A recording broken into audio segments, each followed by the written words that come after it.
So I've mentioned this a couple times. I think we're more successful or as successful for what we don't do than what we actually do. Here's some examples. From day one, of course, the first 6 months to a year, I did whatever it takes. I started a heating and air conditioning company, but I would move outlets. I would do odd and end stuff. I would install ceiling fans. I would install outlets for pools, whatever it took.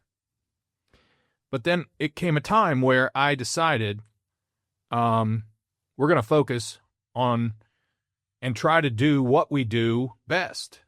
So we have only done 2 new construction homes. One was in the first 4 years of business. I had no business. Someone asked me if we would do their home. I had one helper, and we did it. I hope it heated and cooled well. I really do. And then my own home, which we went all out with zoning and everything like that.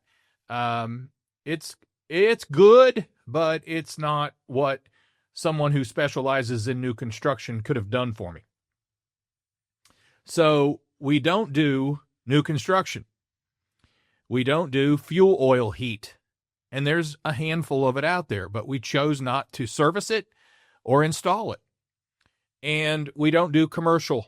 We do very, very, very light commercial, residential equipment, dentist's office, doctor's office, small offices where they're probably a McAfee residential customer and they wanted us to do something there. So it's probably 3 or 4% light commercial. And we don't do geothermal. So there's a handful of things we don't do. And we're okay with that. We're okay not doing certain things. That's not our expertise. That's not what we do. And I don't lose sleep at night by any means. I actually gain sleep by not doing these things. And as I've coached different entrepreneurs, they were so focused on doing certain things that they were losing money on, but they couldn't stop doing it because they thought they were good at it. Wrong answer.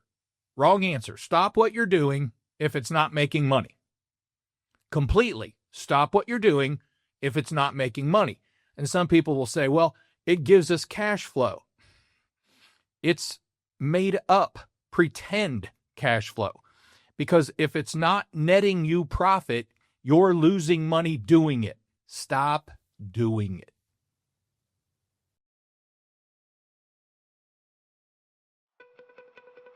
Hey, this is Greg McAfee, and welcome to the Greg McAfee Show. Now let's get started.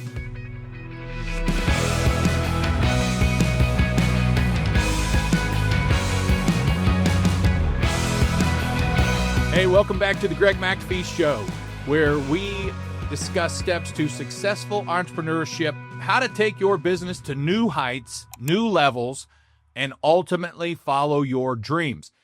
Today, we're going to be talking about stop overthinking and start thriving. And this has everything to do with simplicity. Stop overthinking things. You're making it too difficult. Keep it simple. KISS, right? Keep it simple, stupid. That was for me. So I want to talk a little bit about, before we get started, a little bit about Steve Jobs. He was probably the king of simplicity. And today, Apple is one of the largest companies around. Recently, I read or heard that they were going to build, since this president came into office recently, they're going to build a $500 billion facility in the United States. And that's exciting. So Steve Jobs focused on simplicity by ruthlessly stripping away complexity, prioritizing core functions, and focusing on single clear ideas, believing that true innovation comes from saying no, we won't do new construction. No, we won't do oil heat. He just learned how to say no. So here's a little breakdown. small breakdown, 5 minutes worth of how Steve Jobs approached simplicity. Number one, he focused on core functions. He believed in focusing on what products should do rather than adding unnecessary features and complexities.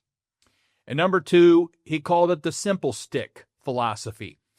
He famously used a simple stick to ensure products were streamlined and easy to use, often rejecting features or designs that were too complex.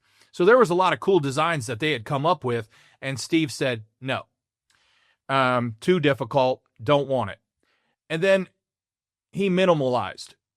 You see, Steve Jobs adopted a minimalist lifestyle, both personally and his design philosophy, believing that less is often more. And then he had a Think Different campaign. Steve Jobs' Think Different campaign, which emphasized values over complexity, reflected his belief in simplicity and innovation. I mean, who would you want to learn from? One of the most successful entrepreneurs that ever lived, or me? Just kidding. But yeah, I mean, I learn from other people. I read all there is to know about Steve Jobs, Elon Musk, John D. Rockefeller. So he also had small groups and clear communication teams. He favored small teams of smart people and clear communication, believing that complexity arises from too many people and unclear ideas. And then he focused on what mattered. Jobs was known for his intense focus, filtering out distractions and prioritizing the most important tasks. And lastly, he said no to complexity. He famously said, I'm actually as proud of the things we haven't done as the things we have done. It's very similar to what I just said. Innovation is saying no to 1,000 different things. Wow. Now that's cool. All right. So stop overthinking and start thriving. What we don't do is just as important as what we do.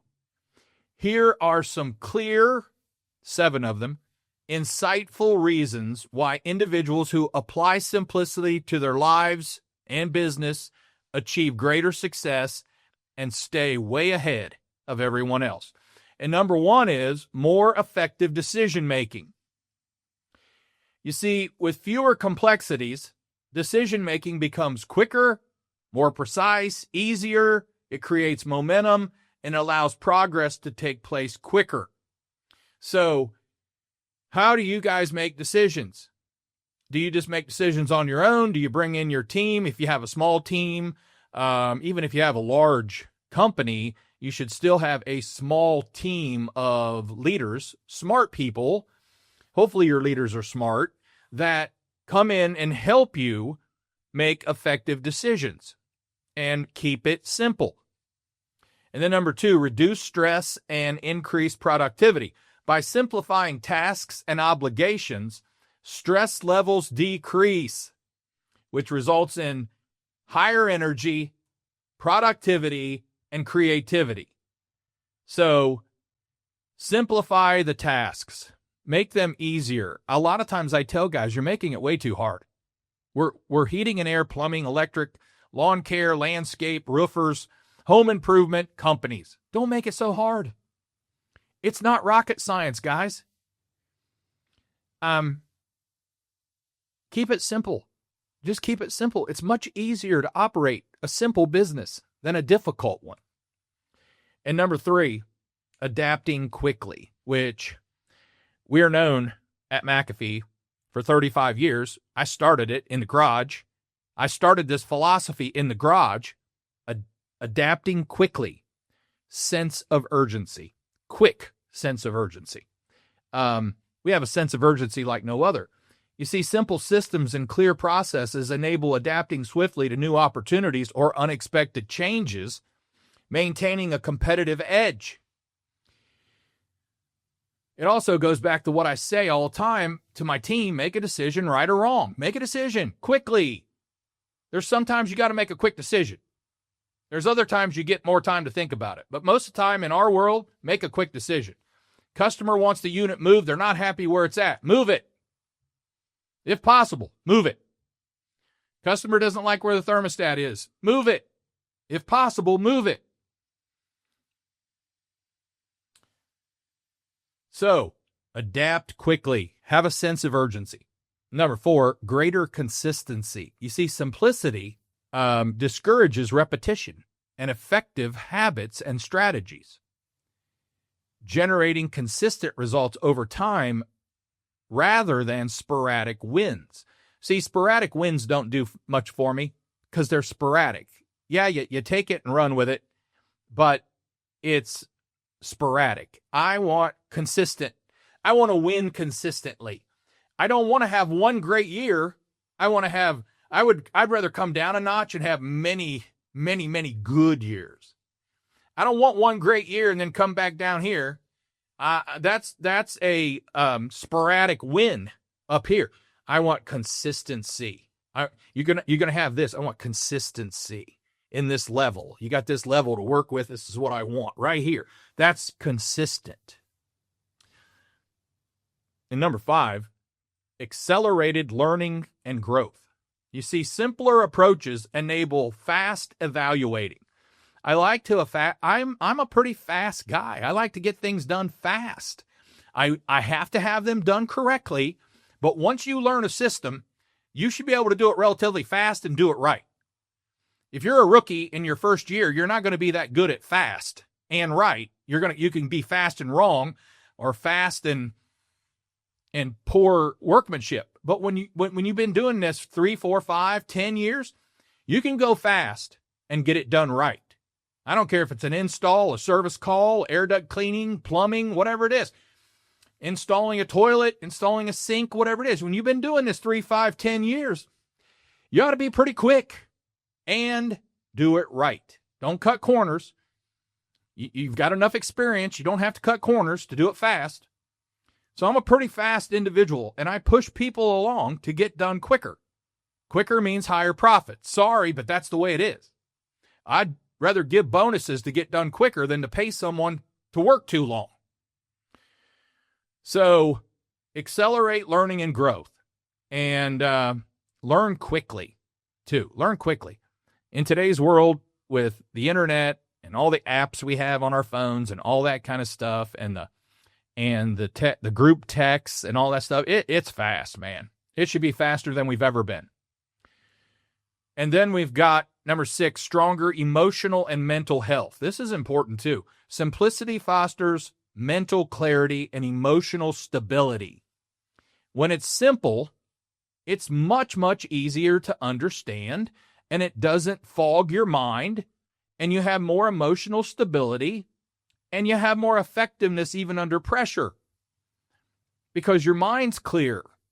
It's not all in knots with complexities. I don't do difficult things. I try to make them easy. I am many less zeros than Steve Jobs was worth, but I'm a Steve Jobs Jr., man. Simple, the simpler the better. For a long time, I told you this before, I say yes and figure it out later. It's quick. Say yes and figure it out later. And lastly, deeper fulfillment and satisfaction. You see, a simpler life naturally aligns activities with core values, increasing personal fulfillment and sustaining long-term motivation. When you have a deeper fulfillment and satisfaction, a simpler life naturally aligns activities with core values. Again, everybody likes simple. You know, if you're a mathematician, then you like a really, really, really tough challenge. But I don't know too many mathematicians, and I'm a small business guy. I'm an entrepreneur, and I like things done quick and simple. And normally when you do it that way, profits are higher. I told you, we know how to make high profits, and that's part of the secret to our success, if there was such a secret. So I just gave it to you. Quick, efficient, fast, simple. And yes, there's a difference between quick and fast. Okay, so applying simplicity isn't about limiting possibilities. It's about strategically clearing the path to success. See, sometimes you got to clear that path and get all the clutter out of the way. That's another thing I hate is clutter. I don't do clutter well. It clutters. When I see clutter in an office or a room, that clutters my mind. I want to free my mind. I want a clean house. I want it organized and structured. And I might not be the one to do that all the time, but I hire people who do. That's the key. And it's clearing the path to success, because those who master simplicity, listen to this, those who master simplicity, they don't have to chase success because they attract it. It comes to them. It's simple. And mastering simplicity is an art. Not everybody gets it. It can be gotten, but not everybody gets it. Think about that. Okay. So short and sweet today, we had apply simplicity. Here's how. More effective decision-making, reduce stress and increase productivity, adapting quickly, greater consistency, accelerated learning and growth, stronger emotional and mental health, and deeper fulfillment and satisfaction. Master simplicity. It will change your life. It will change your business for the better. Okay, before we wrap up, if you're watching on YouTube, don't forget to like and subscribe below. You can also support this podcast by rating and reviewing on iTunes or your preferred listening platform. Keep listening. I'll do my best to keep challenging you. Don't forget to follow us on Instagram and Facebook at The Greg McAfee Show. No spaces, no underscores. Thanks for listening. As always, carry on. God bless. Make this day the best day of your life, because we're not promised tomorrow. I'll see you next time.